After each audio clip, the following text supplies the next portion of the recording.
Sports for London Boxing News from the capital city here with Eddie Hearn at the Europa Hotel in Belfast after the final leg of the media tour. Eddie, what did you make of the... I think it was fantastic, loved it. I mean, that's what it's all about. The reception was phenomenal, the atmosphere was electric, just what you'd expect from Belfast really. We miss coming here, you know, and we'll be back next year for some of our own boxing shows. But great, it's been a great media tour, intense head-to-head at the end there, and you know, it was good.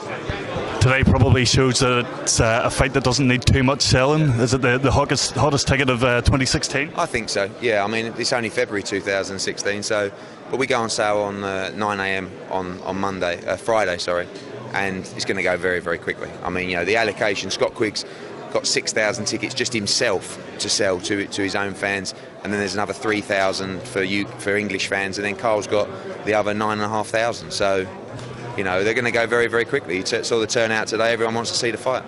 Obviously, you know Scott very well. What do you think he would have made of the reaction today? Would it have got to him at all? No, I think you know, in the head-to-head, if it got to anyone, it was got to Carl.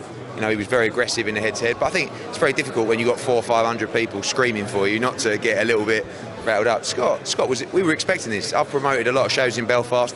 I know how passionate they are. I know how great the atmosphere is. So, but it's great because too often you go to press conferences where there isn't that kind of atmosphere, and this is great for boxing. Do you think it's almost a neutral fight in Manchester, given how I said that to Cyclone and Barry McGuigan from the start. You're going to have half the arena. We know your guys make loads of noise. I'm sure they'll make more noise than Scott Quigg fans. So it doesn't really matter that it's in Manchester, but it's just the biggest arena available in February. So I'm delighted that this fight is made, and I think it's just great news for boxing. Where do you see the fight will be won and lost? What do you think the tiny differences are that might tip it one way or the other? I don't think people are going to lose their composure. It's like Scott today, like another media guy just asked me a question. Oh, how did he handle it? It's like he's too experienced for that, and he's too cool for that. So on the night, I don't think either guy will bottle it, or either guy, you know, that nerves will overcome them. It just comes down to who's the better fighter. And it might be who's the better fighter on the night. But, you know, I back Scott Quigg. I've seen over the last couple of years particularly, and again, the Kiko Martinez fight, just an incredible young fighter. And they're both two great young fighters. But that's the thing, everyone's talking about it. We just don't know. Was Scott and maybe his camp a bit surprised with just how easily he got rid of Kiko Martinez? We weren't, but because we know he's that good. So I think... And that was one of my questions to Carl. Carl and all of their team felt that Kiko Martinez would beat Scott Quigg. They said it openly, and he couldn't, and he was dismantled. But Carl Frampton's not Kiko Martinez, and you know Kiko Martinez isn't Scott Quigg. So it's styles make fights. These two have got a great style to gel. They're both very intelligent in and out of the ring, and they'll both come up with a game plan under two very good trainers in Shane McGuigan and Joe Gallagher. To tactically pull it off, and this fight's got so many different facets to it in that respect as well that it's just fascinating. So you'd announce that Ryan Burnett will be fighting this side of the RSC. Is that a conscious attempt to try and tap into the Belfast audience once again? Look, I've been in with a Belfast market before.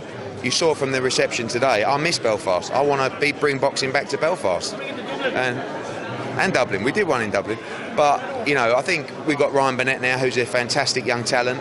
And he's the one that we could bring here. You need a headline act, and he needs to be that act for us. British boxing's going through a very exciting period. What else do we have to look forward to in 2016 going forward? Oh, well, I mean, even 2015. You know, you got Crawler and Murray both fighting for world titles this weekend.